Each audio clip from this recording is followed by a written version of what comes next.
오늘 우리가 살필 이 본문 말씀은 지난주에 다루었던 1절 말씀에서부터 같이 이렇게 좀 봐야 돼요. 왜 그런가 하면 1절 말씀과 6장 1절 말씀과 14절, 15절 질문이 매우 유사해 보이기 때문입니다. 그런데 여러분 이게 자세히 보면 달라요. 6장 1절은 5장 20절을 물고 늘어지고 있는 거예요. 6장 1절은 죄가 넘치는 곳에 은혜가 넘친다니 그러면 계속해서 죄를 지어도 되겠군요.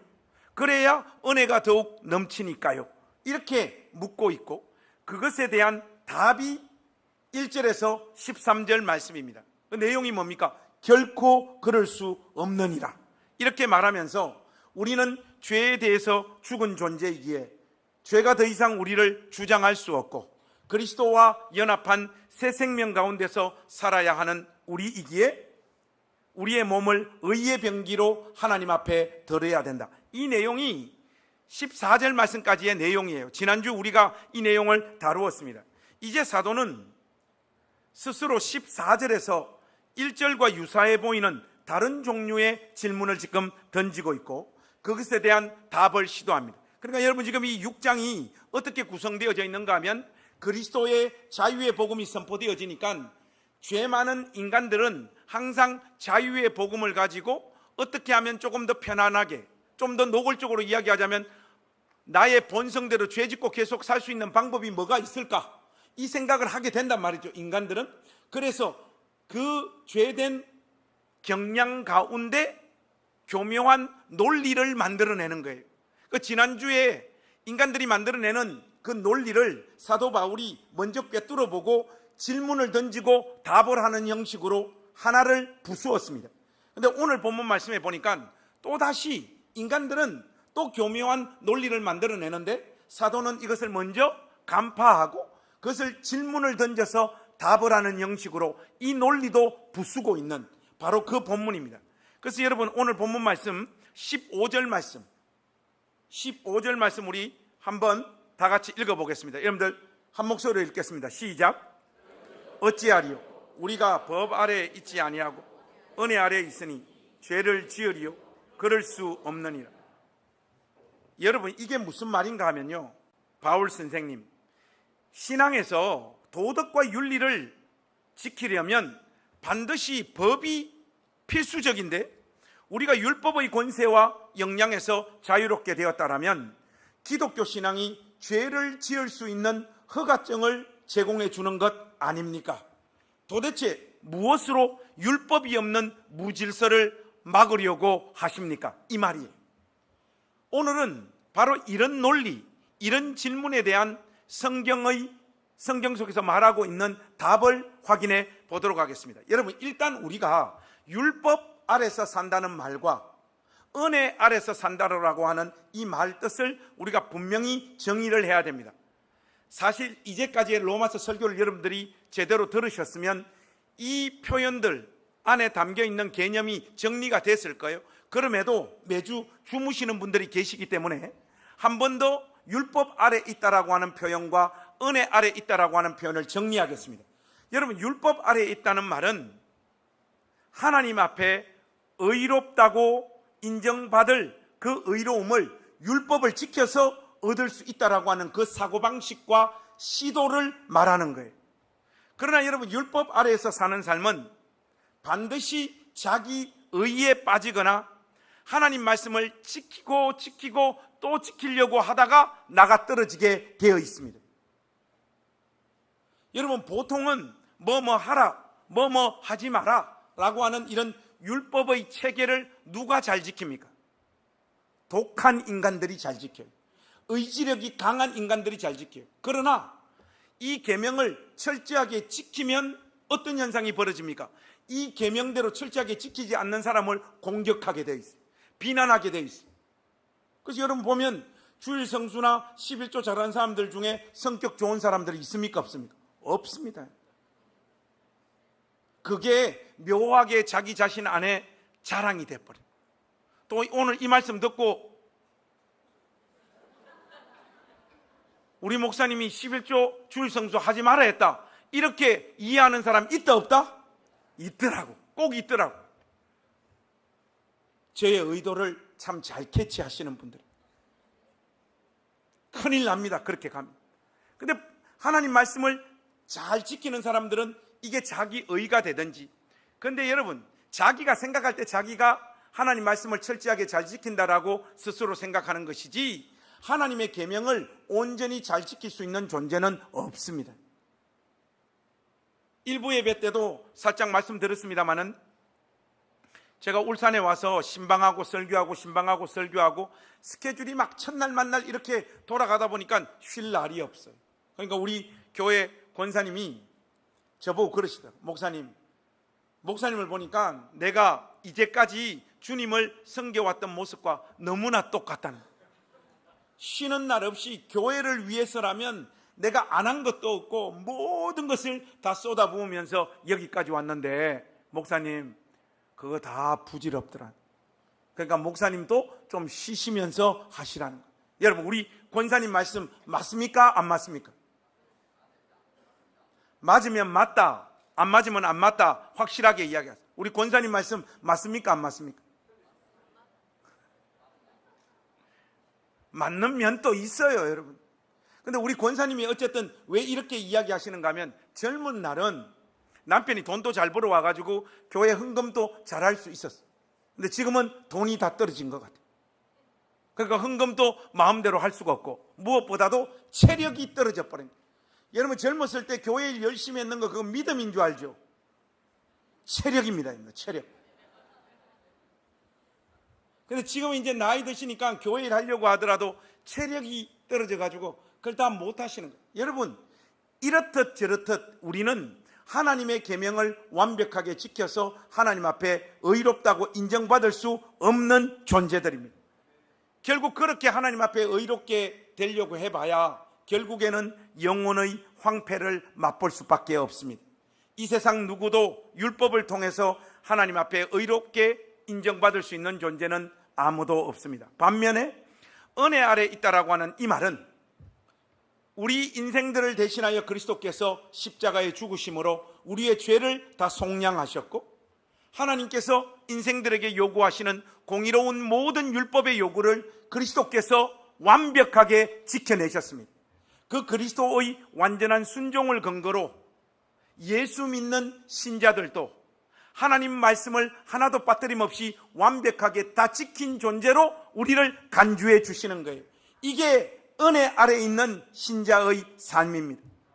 사도는 지금 뭐라고 이야기하고 있는 건가 하면, 우리가 경건한 삶을 사는 데 있어서도 예수 그리스도의 복음을 믿는 것, 즉 은혜 아래에서 사는 삶이 율법의 체계 아래에서 사는 삶보다 훨씬 더 하나님 말씀을 지키고자 하는 강력한 열망과 갈망과 동기를 불러일으킨다는 말씀이에요. 이거 해, 그거 하지 마, 이렇게 말하는 어떤 사장님 아래 있는 사람들과, 알아서 내가 너희들 믿고 신뢰하는 그 마음 느껴서 알아서 잘하라. 여러분, 이 둘 중에 어디가 이길까요? 보통은 쪼우는 데가 이기더라고요. 교회도 있잖아요. 그리스도의 이 영광스러운 자유의 복음을 가지고 자기 삶을 방종하는 자리로 끌고 가는 근거로 사용하는 자들이 많아요. 그리스도 예수 안에는 결코 정죄함이 없느니라. 꼭 이런 인간들 외우고 있는 성경 구절도 이런 구절 하나밖에 없어요. 첫날 만날 이런 것을 죄 짓는 자기 자신에게 적용시켜가지고 그리스도의 복음의 효력을 죄 짓는 근거와 도구로 사용하는 사람들이 얼마나 많습니까? 그런데 사도는 오늘 분명히 말하기를, 그런 위험성이 있을지는 몰라도 은혜 아래서 사는 삶이 이거 하라 저거 하라, 그대로 안 하면 내가 너를 혼내겠다, 심판하겠다, 벌 주겠다라고 하는 이 체계보다는 은혜 아래서 사는 이 삶이 더 강력하게 하나님 말씀대로 살려고 하는 열망을 가져온다. 그 이야기를 지금 하고 있는 것입니다. 이 은혜 아래서 사는 삶의 더 구체적인 모습과 상태, 그리고 그 역량에 대해서 사도는 세 가지를 오늘 본문 말씀을 통하여 우리에게 말하고 있는데, 첫 번째는 은혜 아래 있는 인간들에게는 중립지역이 없음을 우리에게 분명히 말하고 있습니다. 여러분 16절 말씀을 한번 보십시오. 16절 우리 소리내서 한번 읽겠습니다. 시작. 너희 자신을 종으로 내주어 누구에게 순종하든지 그 순종함을 받는 자의 종이 되는 줄을 너희가 알지 못하느냐. 혹은 죄의 종으로 사망에 이르고 혹은 순종의 종으로 의에 이르느니라. 여러분 한마디로 인간은 어떤 종류의 주인을 단 하나라도 섬기고 있는 존재라는 거예요. 여러분 우리만 이 복된 주일날 예배하는 존재가 아닙니다. 이 세상 모든 사람들은 그 대상과 내용이 달라서 그렇지 지금도 어떤 자리에서 어떤 존재와 대상을 예배하고 있습니다. 인간은 자기가 전심으로 갈망하고 사랑하는 어떤 대상과 어떤 것들을 향하여 죽을 때까지 예배할 수밖에 없는 존재입니다. 그가 순종하고 있는 내용과 대상을 보면 그가 예배하고 있는 주인이 누구인지 다 드러나요. 인간은 영악한 존재이기에 자기를 잘 꾸미고 잘 감추죠. 무슨 말입니까? 말로는 나의 삶의 주인은 하나님이라고 말하지만 실질적으로 신자들이 예배하는 대상을 보면 하나님이 아니에요. 자신은 아무리 하나님의 종이라고 이야기를 하더라도 그가 실제로 죄에게 순종하고 있다라면 그는 죄의 종입니다. 이런 말 저런 말로 항변하거나 변호할 필요가 없습니다. 그 사람의 예배의 대상을 보면 그 사람이 어디에 속해 있는지 확연하게 드러납니다. 인간은 자신이 소속된 그의 종으로 살 수밖에 없습니다. 이 참으로 그렇습니다. 선악과를 따먹은 인간은 중간지대에 머물면서 어떤 것을 선택할까 궁리하다가 나는 이것을 선택할 거야 하는 식의 자율적인 결정을 할 수 없는 존재들이, 여러분들 마치 여러분의 삶을 여러분들이 주체적으로 자율적으로 선택하는 것 같죠? 그렇지 않습니다. 이미 인간들을 장악하고 있는 어떤 세력이 있어요. 그게 하나님이냐 하나님 이외에 다른 어떤 것, 이 차이만 있을 뿐. 여러분 우리는 겉으로 볼 때 내가 내 의지를 발동시켜서 어떤 삶을 살기로 결정하는 것 같지만 그렇지가 않습니다. 인간들 삶을 장악하고 있는 어떤 세력이 반드시 존재합니다. C.S. 루이스가 왜 날카롭고 많은 사람들로부터 사랑받는 저자인가 하면 이런 것들을 기가 막히게 잘 포착해요. 한번 들어보세요. 우주에는 중립지대란 없다. 단 한 평의 땅, 단 1초의 순간에 대해서도 하나님은 자신의 권리를 주장하시고 사단도 거기에 대항해서 자기의 권리를 주장하고 있는 것이다. 여러분 정확한 말입니다. 무엇이 되었든 우리를 실제로 다스리고 지배하고 있는 그것이 우리 삶의 주인입니다. 권력을 구하는 사람은 권력의 종이요, 명예를 구하는 사람은 명예의 종입니다. 우리 교단 총회의 현실을 이렇게 지켜보고 있자니 아직까지는 저는 조금 이해가 안 되는 게 왜 저렇게 말도 안 되는 수단과 방법을 동원해서까지 저렇게 교단의 제일 높은 지위에 올라가려고 할까? 이게 보고 있으면 답답해요.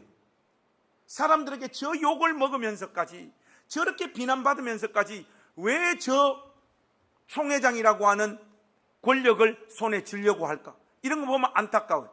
어떤 목사님이 저보고 그래요. 김 목사, 20대 30대의 성욕보다 60대 70대의 명예욕이 더 강렬하다는 거예요. 절대 포기가 안 된다는 거예요. 몸에 힘이 빠지면 명예를 통하여 자기의 존재감을 확인하고 발산하려고 하는 것이 인간이라는 거예요. 지금 젊었을 때 보면 우리가 그런 거 이해를 못하는데 그 지점에 가면 그거 하고 싶어서 난린 거예요. 그거 하고 싶어서. 자기 삶이 다 붕괴되어도 죽으면 죽었지 나는 그거 해야 되겠다는. 여러분 이게 전부 다 뭡니까? 그리스도께서 우리의 삶의 주인이 아니라 명예가 주인이 되어서 그 사람을 추동하고 질질질질 끌고 가고 있는 거예요. 여러분들의 삶을 움직이는 핵심적인 동력과 동기가 무엇인가 보면 여러분이 지금 누구를 예배하고 있는 자들인가가 선명하게 드러난다 이 말이에요. 중립지대 없습니다. 우리는 우리 스스로의 삶을 얼마든지 제어하고 통제할 수 있다고 생각하지만 그런 현실은 인간들에게 나타나지 않습니다. 우리 인생의 주인은 따로 있고 그것이 무엇이든 그 가치와 그 대상이 우리를 끌고 다니고 우리를 다스리고 우리를 지배합니다. 진실로 인간은 스스로 자신의 삶을 통제하거나 다스리지 못합니다.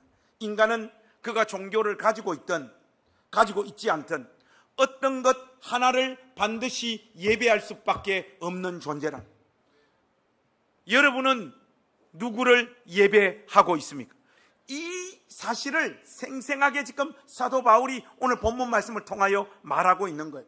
그리고 또 하나는 하나님께서는 우리를 자유하게 하셨다는 거예요. 그렇다면 저와 여러분은 죄의 종일까요? 하나님의 종일까요? 우리는 은혜 아래 살고 있는 자들이기에 당연히 하나님의 종입니다. 우리 17절과 18절 한번 읽어보겠습니다. 시작. 하나님께 감사하리로다. 너희가 본래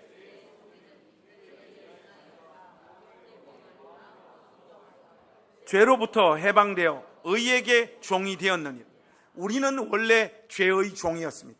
그러나 그 자리에서 해방되어 의의 종이 되었습니다. 우리가 어떻게 죄에서 해방되어 의의 종이 되었는지를 17절 말씀이 우리에게 잘 설명하고 있습니다. 먼저 17절에 있는 표현 중에 여러분들 펜을 가지신 분들은 거기 딱 줄을 치세요. 사도가 그들에게 전하여 준 바 교훈의 본 하는 그 표현 줄을 치세요. 여러분 한번 딱 읽었을 때 이 표현이 말하는 의미가 무엇인지 한 번에 마음에 딱 들어옵니까?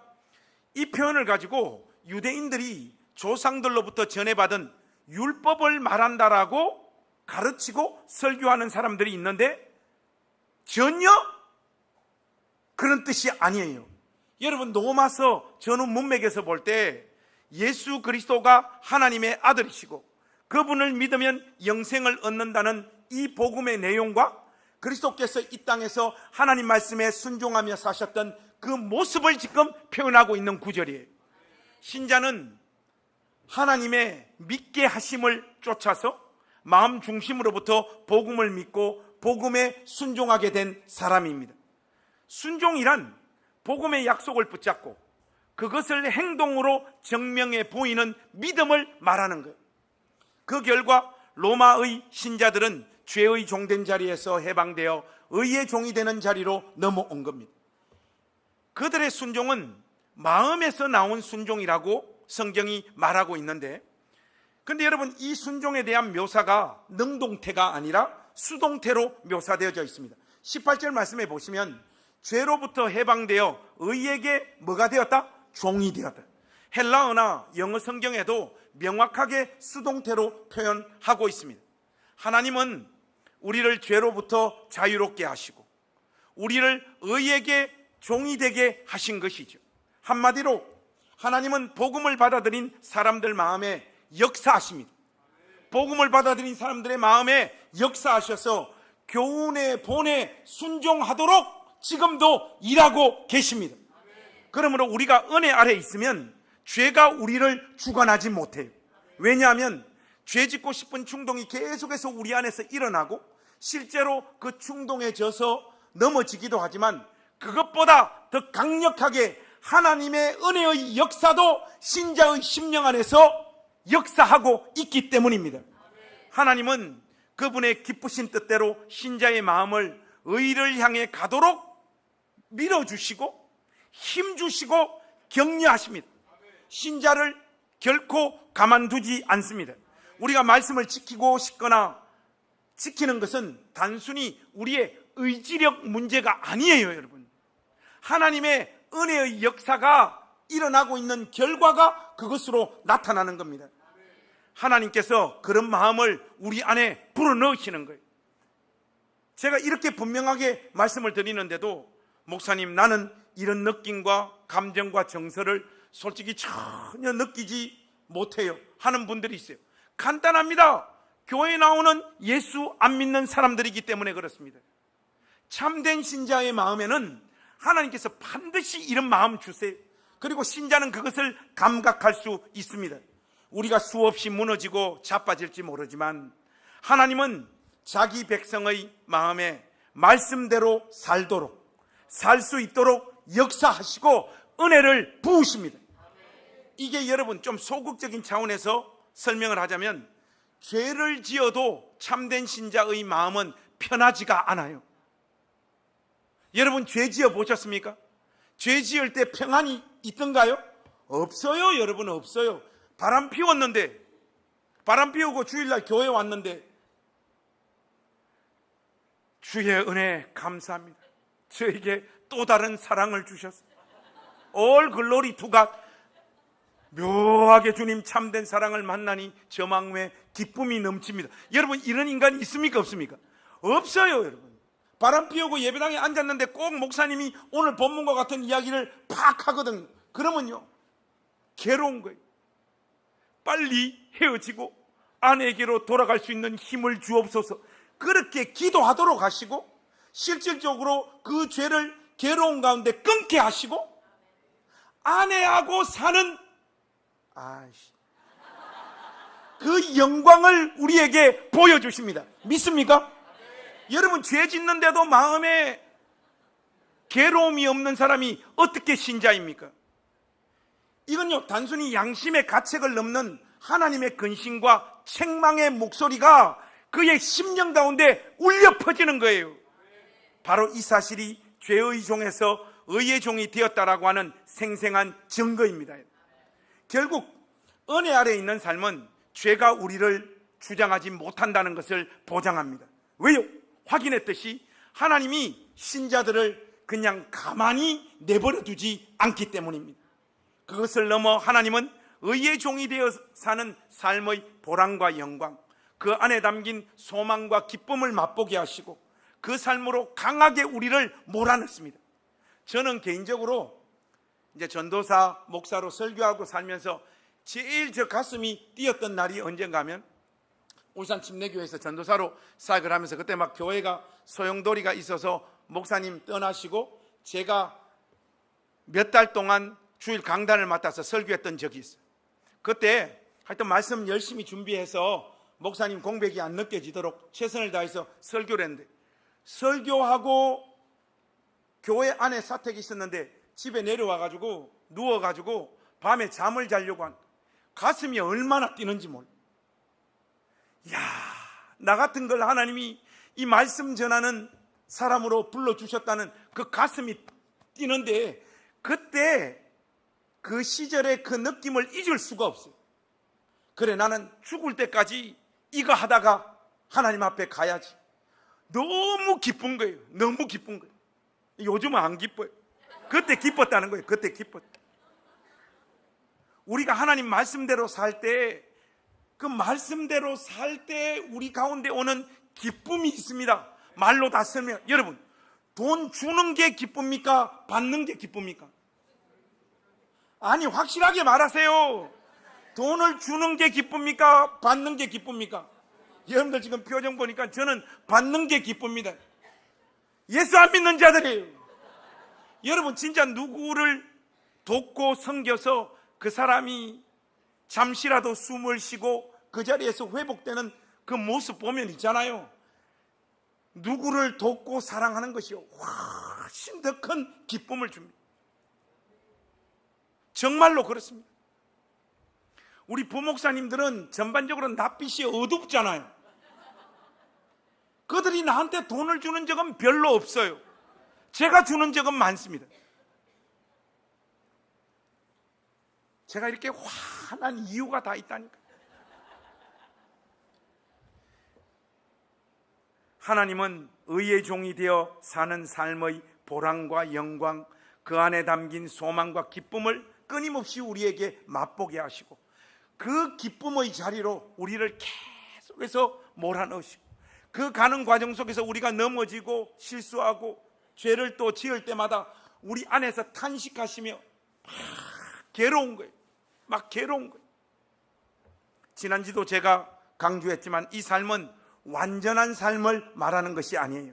그러나 승리가 보장된 싸움입니다. 이 지점에서 여러분들에게 간곡하게 주님의 이름으로 권면하고 부탁드립니다. 사랑하는 우리 낮은단교회 가족 여러분, 이 놀라운 은혜의 교리를 여러분 입맛에 이용하는 어리석은 사람들이 되지 않기를 주님의 이름으로 부탁합니다. 물론 이용하는 그 사람의 삶도 하나님은 포기하지 않고 끝까지 붙잡고 계십니다. 그러나 이 교리를 이용하여 이제부터 나는 무엇을 하더라도 나의 구원은 취소되지 않고 결국 나는 승리하겠네, 이런 논리와 주장을 펼치면서 여러분 정욕과 욕망대로 살지 않으시기를 부탁합니다. 이거는 정말로 아주 악질적인 신자돼요. 악질적인 신자.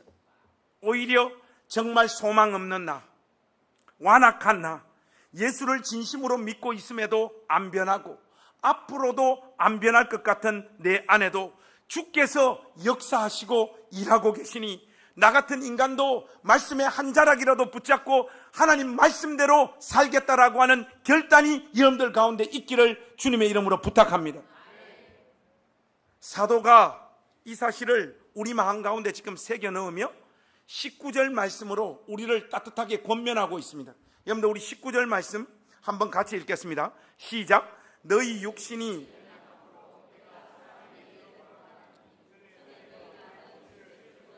불법에 내주어 불법에 이런 것 같이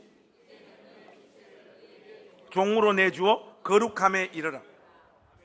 19절 말씀을 보면 명령법 형태를 취하고 있지만 실제로 이 말씀은 명령이 아니라 하나님께서 그리스도 예수 안에서 우리를 위하여 무엇을 하셨는지를 분명히 상기시키며 그 사실에 근거하여 따뜻한 애끓는 호소를 하고 있는 거예요.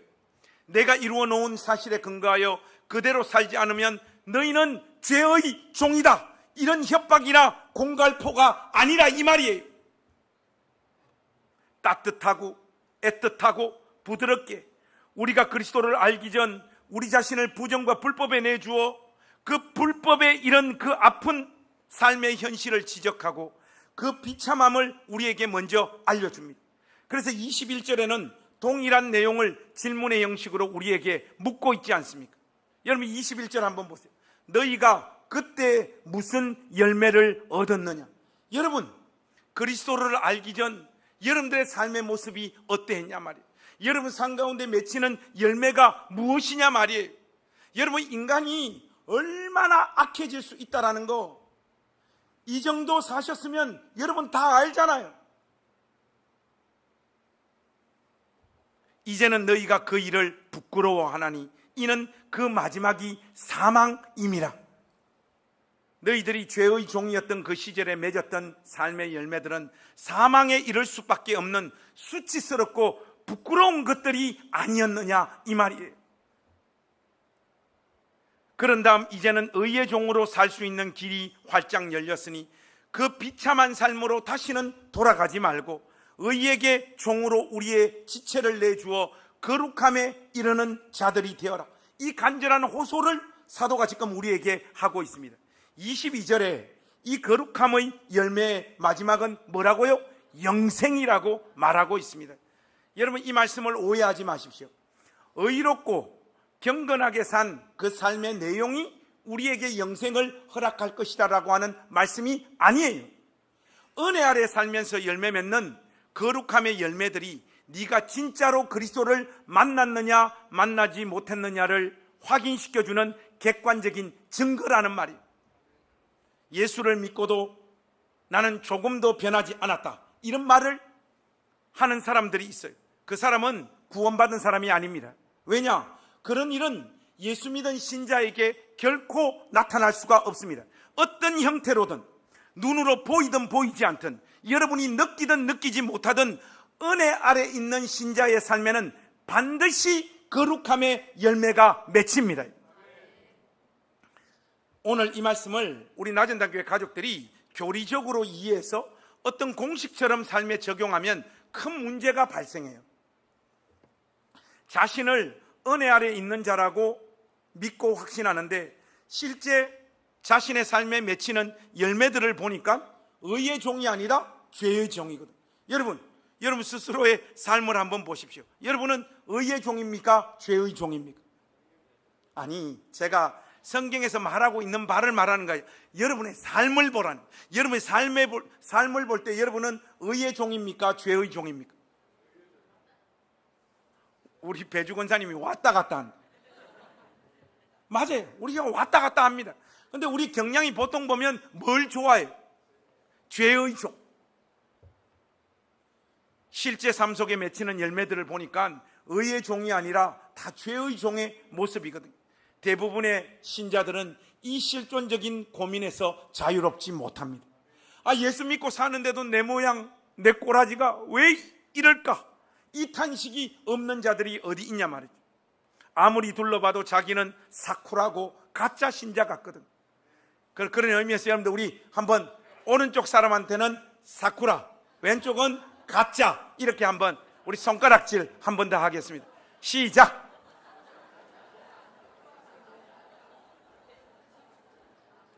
근데 여러분, 여기서 여러분들이 놓치면 안 되는 아주 중요한 사실이 하나 있어요. 제가 행신교회에서 목회할 때 우리 교회 국회의원이 한 명 있었어요. 그래서 국회에 초대하셔가지고 가서 이제 예배도 드리고 같이 식사도 하다가 농업 세미나를 하는데 목사님 한번 참여하면 좋겠다 해서 참여를 했어요. 하니까 우리나라 농업 전문가가 와서 우리나라 농업 현실을 이렇게 쭉 막 이야기를 하는데 농부 아저씨가 거기 앉아 계셨는데 이게 답답하셨던지 전문가들은 파악되는 것만의 문제점을 말하고 파악되지 못하는 농촌의 현실에 대해서는 전혀 언급을 못하는 것 같습니다. 이런 말씀을 하시더라고요. 맞아요, 여러분. 눈에 보이고 인식할 수 있는 영역에서의 관찰로 여러분의 삶을 보니까 여러분이 가짜고 사쿠라처럼 보이는 거예요. 실제로 여러분이 잘 인식하거나 미처 생각하지 못하는 영역과 내용이 예수를 믿고 은혜 안에 있으므로 지금도 자라나고 있습니다. 우리는 적극적이고 가시적인 열매를 통해서 우리 삶을 평가하려고 하는 경향이 굉장히 강해요. 그러나 하나님께서 여러분을 붙잡고 계심의 결과, 다르게 표현하자면 은혜 아래 사는 삶으로 인해 여러분이 할 수 없고 하지 않은 열매들이 여러분들 삶 가운데 있단 말이죠. 쉽게 말해 예수 믿지 않았다면 해버렸을 일을 예수 믿었기에 차마 하지 못하는 삶의 열매들이 여러분들 가운데 분명히 있지 않습니까? 저의 경우 예수를 믿지 않았다면 지금 어디에서 무엇하고 살았을지 모르겠습니다. 우리 집안의 대체적으로 남자들이 살았던 그 모습대로 저도 살았을 가능성이 많죠. 여러분은 제가 신자도 아니고 목사도 아니면 뭐하고 살았을 것 같아요? 여러분들이 그냥 말 못하실 줄 알고 제가 객관식으로 오늘 준비했습니다. 1번, 목사님은 분명히 알코올 중독이 됐어요.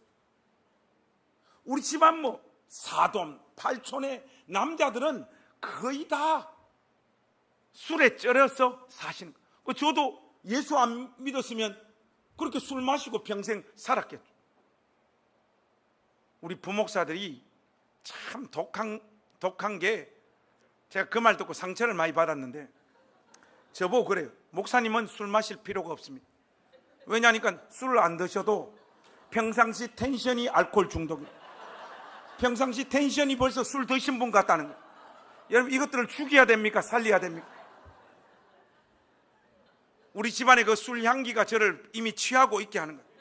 여러분 원래 성령 충만한 거라고 알코올 중독하고 비슷해요. 그들은 성령 충만함을 맛보지 못했기 때문에 이 성령 충만한 자들 알코올 취한 자로 지금 보고 있는 거예요. 어쨌든 알코올 중독, 목사님 알코올 중독됐을 것 같아요.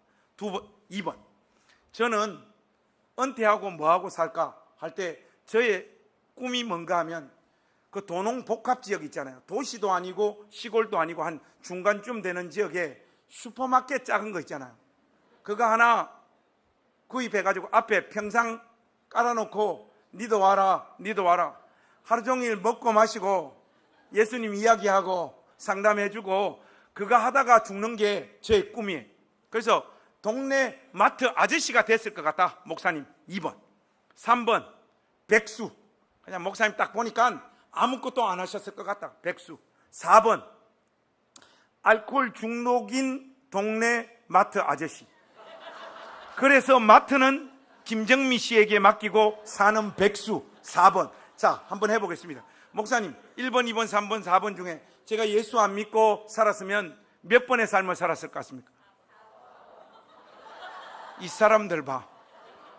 알코올 중독인 동네 마트 아저씨. 그래서 마트는 김정미 씨에게 맡기고 사는 백수. 맞아요, 여러분.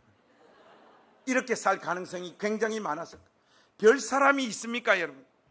대를 이어서 저희 집안은 알코올 중독자들이 많았고 가정이 깨지는 경우가 많고 백수들이 판을 치고 여자들은 그 삶을 고스란히 견뎌야 하는 현실이 대물림되는 그런 집안인데 전들 거기서 어떻게 벗어났겠어요? 여러분들에게 언젠가 한번 추천했던 힐빌리의 노래라고 하는 미국 백인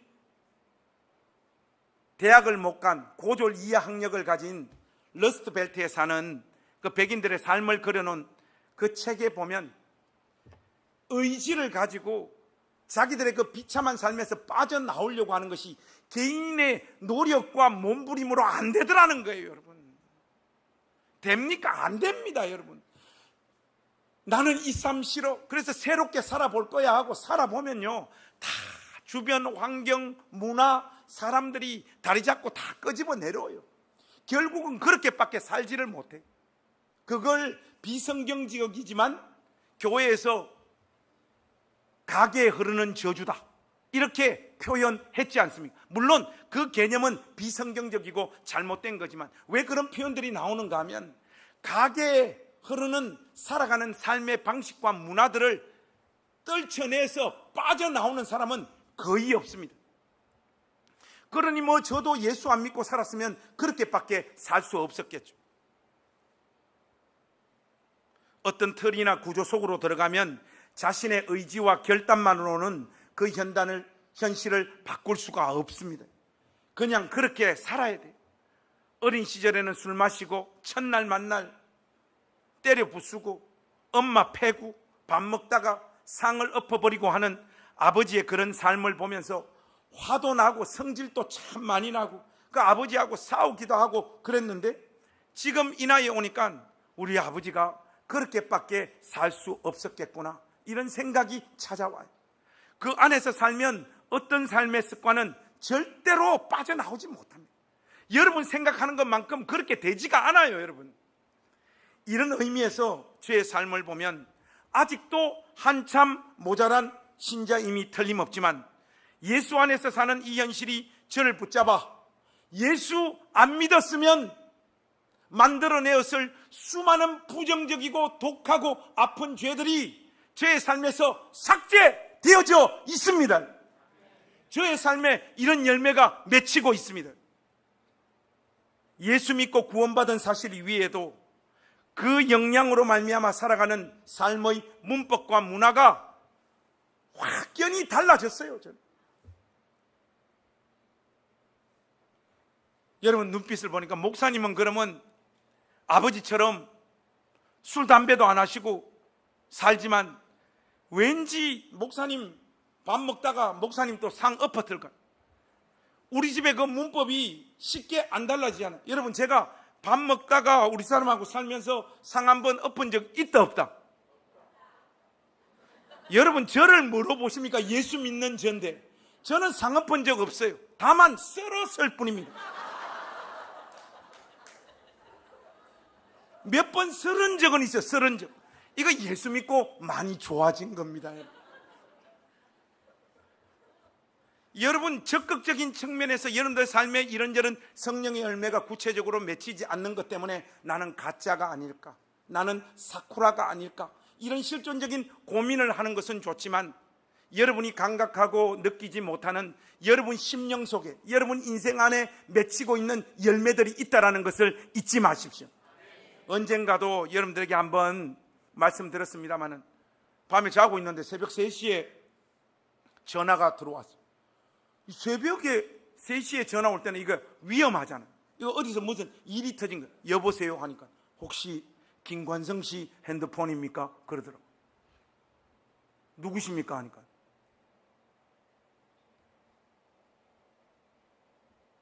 관성이 맞나? 예, 제가 김관성입니다. 혹시 김관성 목사님 맞아요? 맞습니다. 저 김관성 목사입니다 하니까 우리 사촌 형이 전화가 온 거예요. 우리하고 연락 끊긴 지 오랜데 술 한 잔 먹고 잠이 안 와가지고 이거 돌리다가 기독교 TV를 딱 봤는데 올포원에 제가 나온 걸 본 거예요. 근데 자기가 생각할 때 상식적으로 우리 집안에 어떤 사람이 텔레비전에 나온다는 것은 있을 수가 없는 일이다. 이게 과연 사실인가? 그래서 방송국까지 전화해가지고 전화번호 알아가지고 전화해서 관사 네가 오늘 텔레비전에 나온 그 사람 맞나 하니까 형 저 맞아요 하니까 우리 형님이 하는 말씀이 어떻게 우리 집안에 이런 일이 있냐는 거예요. 하나님이 만드신 결과입니다. 아멘. 이렇게 좀 작게 하셔야 되겠습니까 여러분? 하나님이 만드신 결과입니다. 사실 제가 했죠. 제가요. 여러분 우리가 몰라서 그렇지 우리 안에는 이런저런 열매들이 맺혀가고 있습니다. 그러니 오늘 이 말씀이 여러분을 정죄하고 비난해서 나는 안 되는 인간이다, 목사님 말씀대로 예배의 대상이 누군가 가만히 보니까 나는 하나님을 예배하는 자가 아니라 돈이나 내 정욕이나 명예 쫓아서 사는 인간인 것 같다, 그렇게 느껴진다고 여러분 스스로를 정죄해서 또 아무리 예수 믿어도 변하지 않는 여러분의 모습을 보고 나는 가짜다, 사쿠라다 이렇게 몰아가지 마시고 하나님께서 이미 여러분 안에서 역사하셔서 이루신 일, 이루어 가고 계신 일을 주목하시기 바랍니다. 그것을 보셔야 여러분들이 자폭하거나 미치지 않고 남아있는 인생을 그리스도 안에서 끝까지 경주할 수 있는 거예요. 여러분 다윗과 사울의 생애를 한번 떠올려 보십시오. 다윗과 사울의 생애는 비슷합니다. 두 사람 다 언약의 나라의 왕으로 살았고 각 사람 삶이 만만치가 않았습니다. 우리가 사울의 인생을 가볍게 비난하지만 그에게도 진심이 있었고 반성도 있었고 눈물도 있었습니다. 그것은 쇼가 아니라 진심이었어요. 다윗이 자신을 죽일 수 있었지만 그를 살려준 장면에서 그는 진심으로 다윗을 향하여 반성하고 울면서 감사함을 표현했고 언약의 나라 나 다음에 왕으로 네가 세워질 것이라고 사울이 이미 그 사실을 알아보고 예언한 사람이 사울이지 않습니까? 그런데 다시 다윗을 죽이러 갑니다. 진심도 눈물도 반성도 사실이었고 그 모든 것에 진정성도 있었지만 자신의 인생을 영광과 승리로 이끌어갈 실력과 능력이 그에게는 없었던 것. 그리스도 밖에 사는 사람들의 삶이 이렇습니다. 그에게도 눈물이 있고 진심이 있고 새롭게 한번 살고자 자신의 삶을 바꾸자고 하는 어떤 의지도 있지만은 영광과 승리의 자리로 자기의 삶을 끌고 갈 능력이 없습니다. 그러나 여러분 다윗을 한번 보십시오. 진심과 눈물과 반성이 그의 생에 있었지만 인생의 무게와 운명이 사울의 삶을 짓둘러 버렸습니다. 이와 반면에 다윗의 인생은 다윗의 인생만큼 롤러코스터를 심하게 탄 인생이 어디 있습니까? 그에게는 하나님의 약속과 영광이 주어졌지만 그의 인생의 여정은 사울의 버금가는 고통과 눈물의 시간들로 가득 찼습니다. 죽음의 위협, 인생이 다 망가져서 처절하게 통곡하던 날, 죄악과 실족의 날들, 수치와 서러움을 끼니로 먹어야지 하루를 통과할 수 있는 날들이 끊임없이 다윗의 인생에 몰아닥쳤지 않습니까? 그런데 그의 생애가 삶의 무게로 무너져 내리지 않았습니다. 인간의 지혜와 해안으로 설명 안 되는 은혜의 손길과 역사가 그의 인생을 둘러싸고 있었기 때문이지요. 하나님께서 그의 인생을 복되게 하신 것입니다. 저와 여러분의 인생에도 이런저런 아픔과 고통들, 실패와 좌절의 나들, 도덕적으로 무너져버린 삶의 결과를 안고 부끄럽고 수치스러워하는 절망하는 날들도 있고 번민과 고민의 날들이 가득합니다. 그러나 우리는 그 모든 삶의 괴로움과 실패와 죄들로 울고 좌절하고 주저앉을 수 있을지는 모르지만 우리의 인생이 그것으로 끝장나거나 박살나거나 평가받지 않습니다. 하나님께서 붙잡고 계신 인생이기 때문에 그렇습니다. 이것이 바로 은혜 아래에 있는 자들이 맛보는 영광과 승리예요.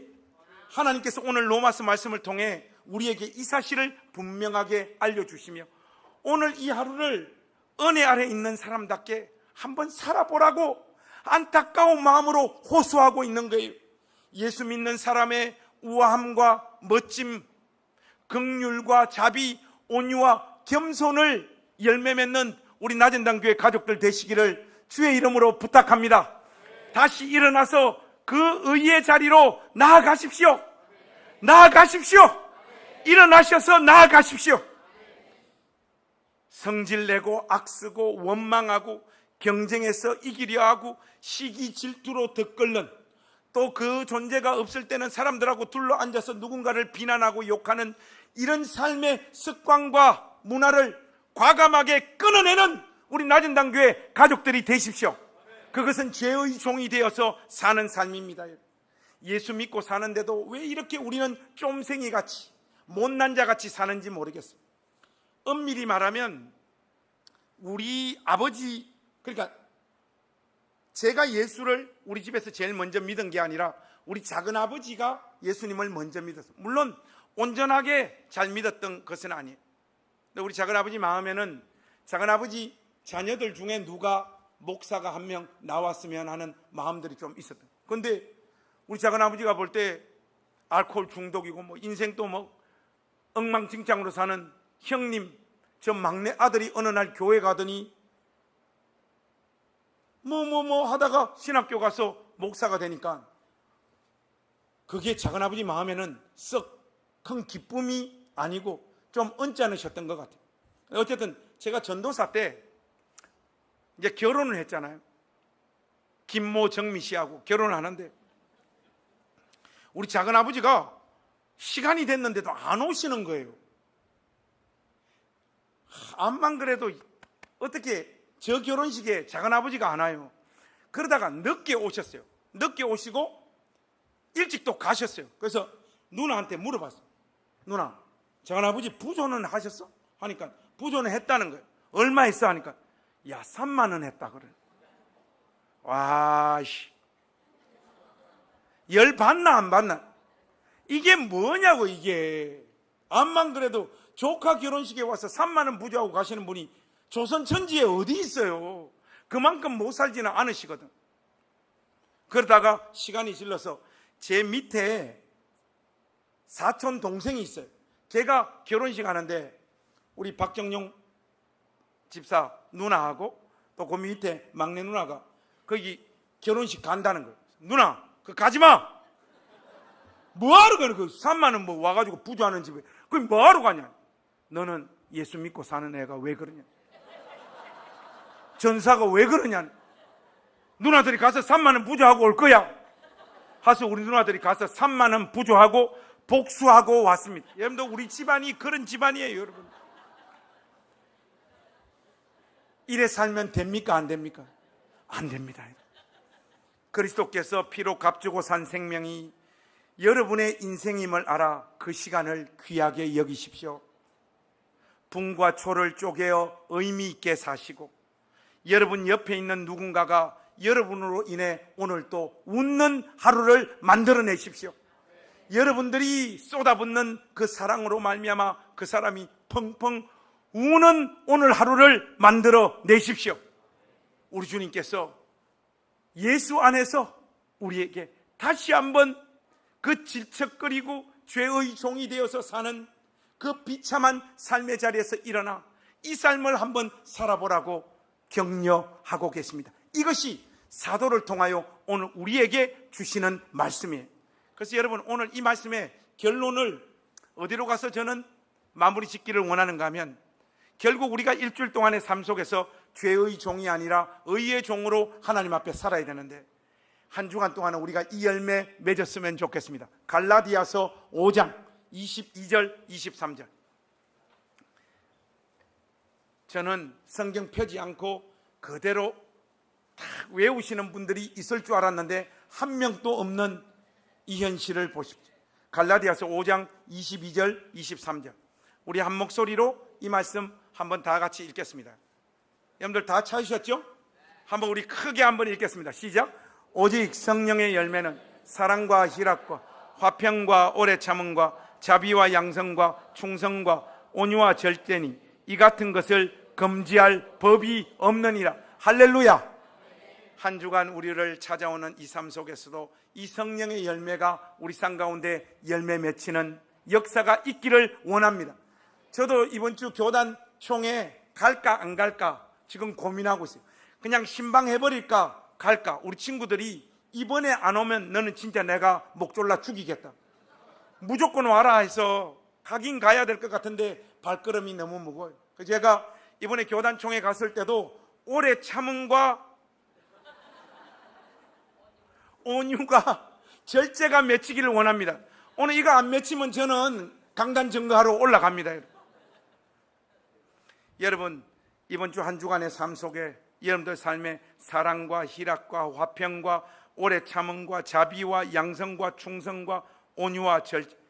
보통 정상적인 교회면 제가 하나하나 할 때마다 아멘, 아멘, 아멘 하는데 아무도 이렇게 센스가 없으니 교회 꼴이 되겠냐고요. 여러분, 이번 한 주간도 사랑과 희락과 화평과 오래 참음과 자비와 양성과 충성과 온유와 절제가 여러분 삶에 맺히시기를 주의 이름으로 축복합니다.